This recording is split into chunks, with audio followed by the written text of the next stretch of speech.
By devoting just 6 minutes each weekday for 1 year, you can read through the entire New Testament using David Servant's daily devotional, Heavenward Daily. Order your copy at heavenward.tv.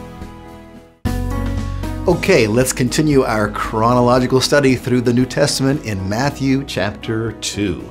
And I'd like to pick up where we left off the last time in Matthew chapter 2 and verse number 3, Herod's reaction to the arrival of the Magi from the east. When Herod the king heard this, he was troubled, and all Jerusalem with him. Gathering together all the chief priests and scribes of the people, he inquired of them where the Messiah was to be born. They said to him, quote, "In Bethlehem of Judea, for this is what has been written by the prophet." And now he quotes from Micah. "And you, Bethlehem, land of Judah, are by no means least among the leaders of Judah, for out of you shall come forth a ruler who will shepherd my people Israel." Isn't that interesting that the chief priests and the scribes of the Jews, in Jerusalem at least, had no doubts where the Messiah would be born? And then all of a sudden, here's this arrival of these Magi who say, for months or maybe years now, we've been following this star that would lead us to the King of the Jews. It's led us right here, at least as of a couple of nights ago, we thought it was here. So where is he?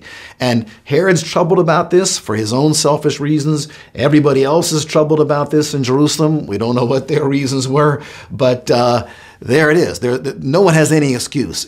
Everybody in Jerusalem at that moment who is spiritually hungry for God and who's looking for the truth should have, if they heard the news about the arrival of the Magi, and it seems like it did, because when Herod the king heard this, he was troubled, and all Jerusalem with him. So that sounds like a lot of people in Jerusalem knew what was happening. They should have all flocked and flooded 6 miles north to get to see this child. Now, think about this. He's being born King of the Jews. He's the Messiah of the Jews. They've been looking for the Messiah for, literally hundreds and hundreds and hundreds of years, waiting for his arrival. And here comes Gentiles, who are of no connection with the Jews whatsoever, traveling hundreds of miles, perhaps, traveling for months to come, and not just to see him, to gawk at him, like it was a tourist attraction. They've come to worship him, and they announce that. I mean, I would find very little mercy for anybody in Jerusalem who didn't investigate this fully for myself. I mean, we are the Jews. He's the Messiah of the Jews. We're looking for him. He's going to be born in Bethlehem, and God has just sent 3 Gentiles who come to worship the King of the Jews based upon divine revelation that they have received just 6 miles south of here in Bethlehem, where our scriptures have been telling us for hundreds of years the Messiah would be born. Nobody has any excuse. It leaves me speechless almost to think that anyone could have such a hard heart in Jerusalem at that time that they didn't rush down there with the Magi. But there isn't any evidence that anybody did rush down there. Surely there was some. God, I hope there was some. So in Matthew chapter 2 and verse number 7, then Herod secretly called the Magi, and he determined from them the exact time the star appeared. Now, based upon that fact and what he decides to do gives us some clue as to perhaps how long these Magi traveled. Because, he says, go ahead down to Bethlehem, verse number 8. He sent them to Bethlehem and said, go and search carefully for the child. When you have found him, report to me so that I too may come and worship him.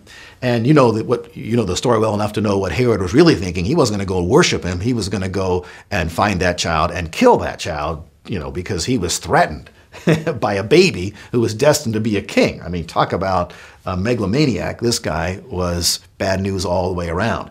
But after he finds out he's been tricked by the Magi, he sends his soldiers down there to Bethlehem and its environs to kill every child from 2 years old and under. And so that gives us some idea that the Magi had been traveling a long time to get to see the King of the Jews. Because Herod, he would have just said, well, just kill the newborns because this just happened. But if they said, well, we saw the star 2 years ago and we started, looking into this, and I don't know, again, when they started traveling on their journey, but Herod decided, based on the facts that he had, that the only way he could be sure that he was getting the child that they had come to worship was to kill every baby 2 years old and younger. My goodness. Okay. So, again, the Magi did not visit Jesus as a newborn. There's no doubt about that. Of course, we'll see very clearly. Verse number 9, and hearing the king, they went their way, and the star, which they had seen in the east, went before them. It didn't say it reappeared. I think they took their eyes off of it, just like we talked about previously. And it went before them until it came and stood over the place where the child was. So talk about a great GPS. The star is directly somehow over, the place where Jesus is living at this time with Mary and Joseph somewhere in a house. Verse number 11, and coming into the house. So this is not Jesus, the newborn baby. This is Jesus, the toddler. Jesus living in a house in Bethlehem with Mary and Joseph. So as I talked about previously, I think they got their eyes off the star. And the lesson for us is, don't ever make assumptions as you're following God's guidance. Keep on seeking him. A lot of us have followed the star in our hearts for a while. Then we said, I've got it figured out. And we make an assumption. And then we get off track because God hasn't revealed everything to us. He leads us one step at a time. And that is also a really valuable principle that we can learn from this story about the guidance of God. God didn't say to the wise men, go to 605 Main Street in Bethlehem. No, he said, here's a star, and it's over there in the west. Start following it. You're in the east. There, the star is in the west, and so they got general guidance. And as they follow the general guidance, as they slowly got closer to the goal, God became more specific in his direction, leading them to the goal. What's the point here? Well, the point here is that God promotes people who are faithful.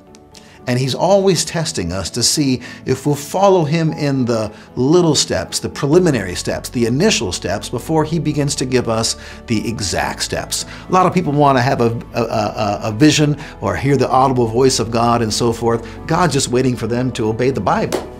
He's not going to be giving them anything specific until they start doing the stuff that is just the general stuff. Okay? All right. More about this next time. Thanks so much for joining me. See you next time.